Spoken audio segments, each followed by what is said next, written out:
Hello everyone, I am Rudranil. Welcome back to my channel. Today you will hear another chapter of Detective Stories of Bhashkar Chowdhury, Chapter 2, Part 2. Hope you enjoy it. That evening, as we reached and we three were freshened up, Bhashkar started questioning Uncle. I am listing the questions and answers accordingly.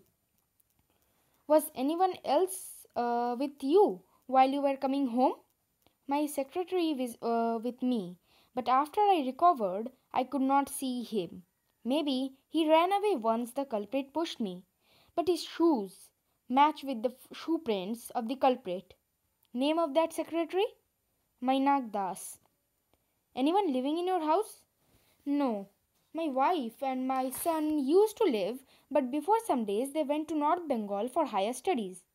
My wife went to settle him and will be coming after 2 weeks.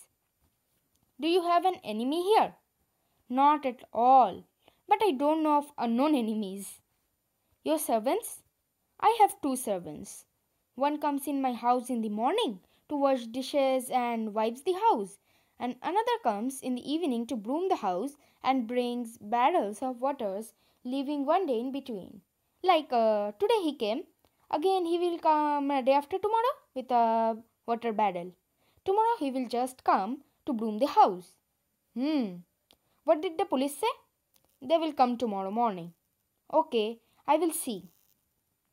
That night also, Uncle didn't forget to arrange good food for us. Uncle was very tired, also very tensed, as in the bag were his important papers. As we went in our bedroom, Bhaskar sat beside the window. After a few minutes, suddenly he said very fast, "Come," and stood up.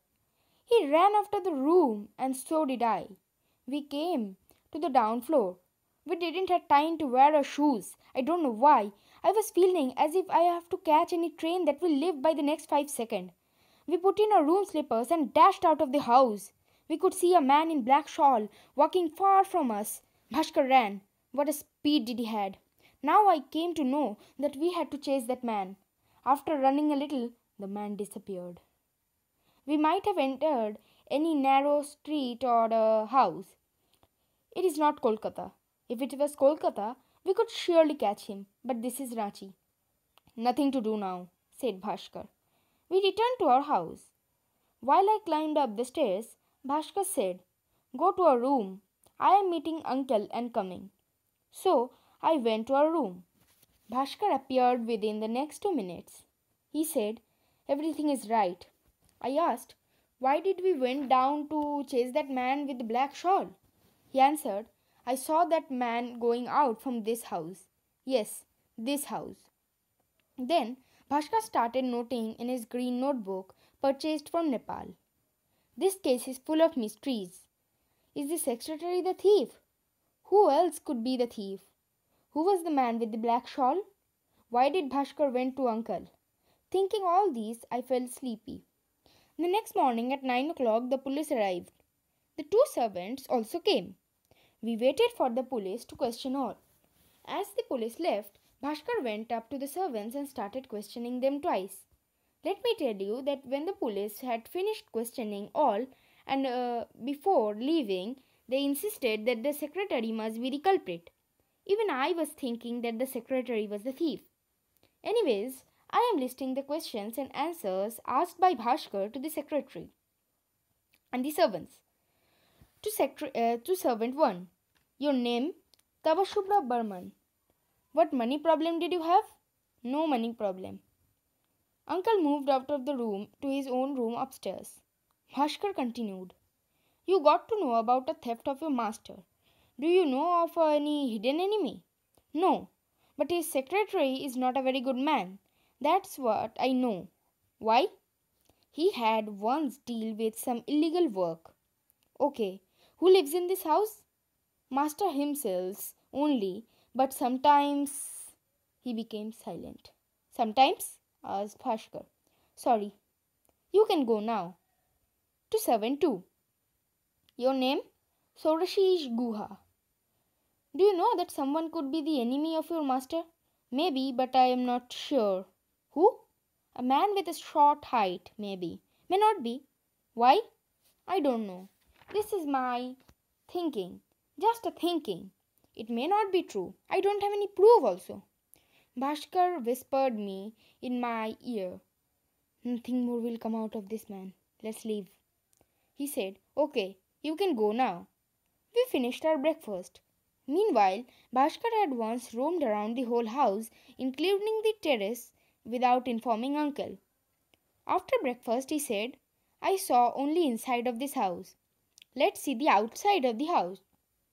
We explored the gardens and the garage and the back of the house. There was a street running back of the house. When we reached towards the end of the street, a ball came rolling towards us.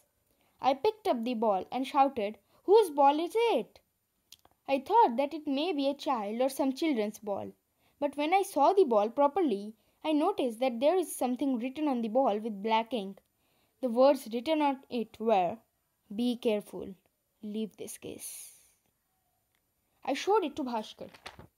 He said, It's becoming more interesting. Do you remember the answer?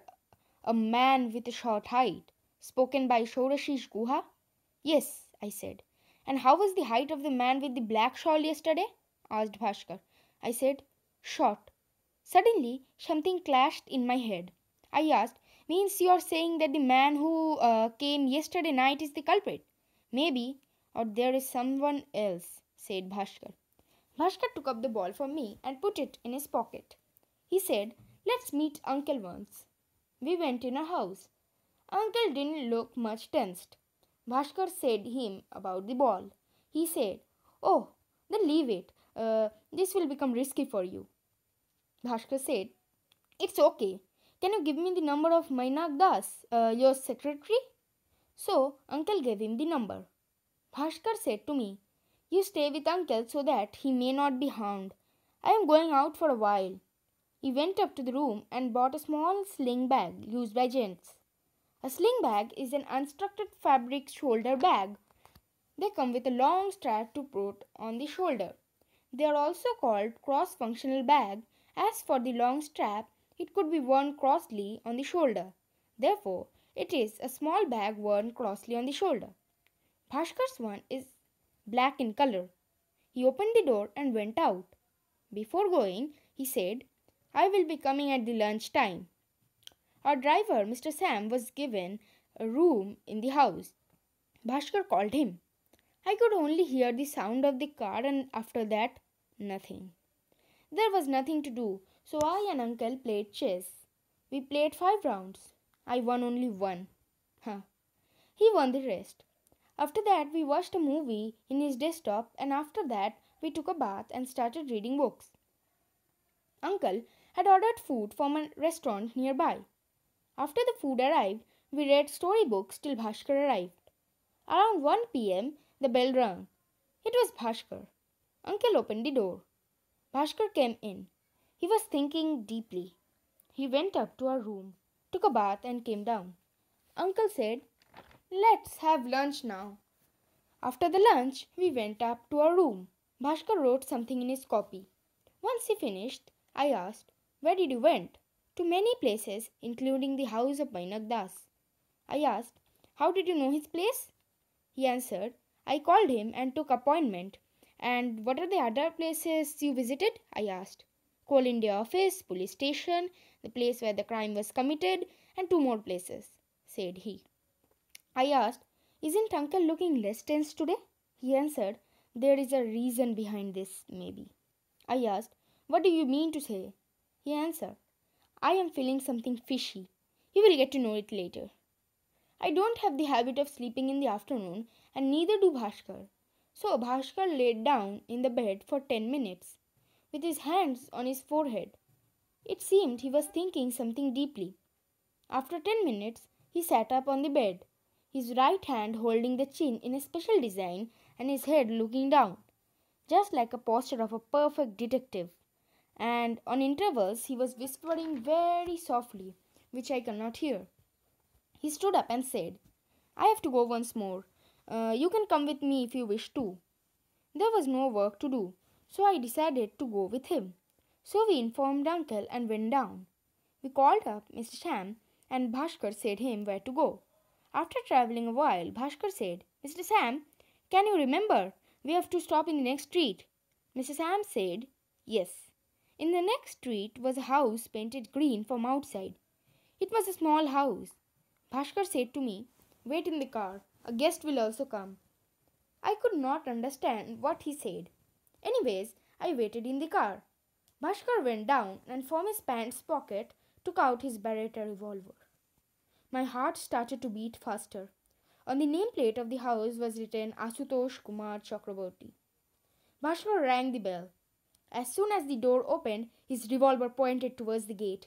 Your game is over. Come with us, said he.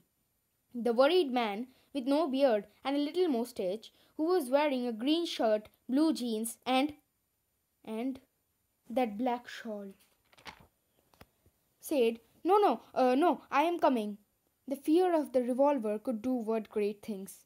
And after that, the man came with us in our car. There was a field in front of this house from which we took turn. After that, we went straight to Uncle's house. There were no words that were muttered on the way. When we reached Uncle's house, we climbed down from our car. Bhaskar rang the bell. Uncle opened the door and was surprised to see that man Asutosh Kumar with us. We went in. Bhaskar asked, surprised to see your half-brother? Uncle replied, But why did you bring him? Isn't he the culprit? Asked Bhaskar. Uncle was speechless. Let's sit and the rest would be there. So we went to the big room arranged for sitting. We all sat in the sofa. Bhaskar began. This is your half-brother Asutosh who is the culprit. And you knew all along who was the culprit, but you were ashamed to tell that your half-brother has cheated you, right? Yes, said Uncle. Bhaskar again started. Yeah, it is true that someone hit you and then took away your bag. But. When the culprit, that is Ashutosh, saw that there were nothing important for him, as he was having a money problem, he felt pity on you and yesterday night came to return your bag. I saw him and chased him but couldn't catch him. Anyways, I saw the shoes and the black shawl. There was a gap. Everything was silent. He again started. So hopefully you have got your bag for sure. Uncle said, yes. Both Ashutosh and Uncle's face went down. Uncle said Ashutosh to leave. After he left, Uncle asked Bhaskar, so how did you find out? He answered, that ball thrown by you in the morning was of your half-brothers. Actually, today morning I took a round of this house without informing you. When I saw you coming from the opposite sides, I hid. I found that ball hidden in the terrace. I knew that it was you throwing the ball, but it was my duty to find out the culprit. Next, I had been receiving the news that you submitted your important papers already from your office. Next, I found out where the ball was from.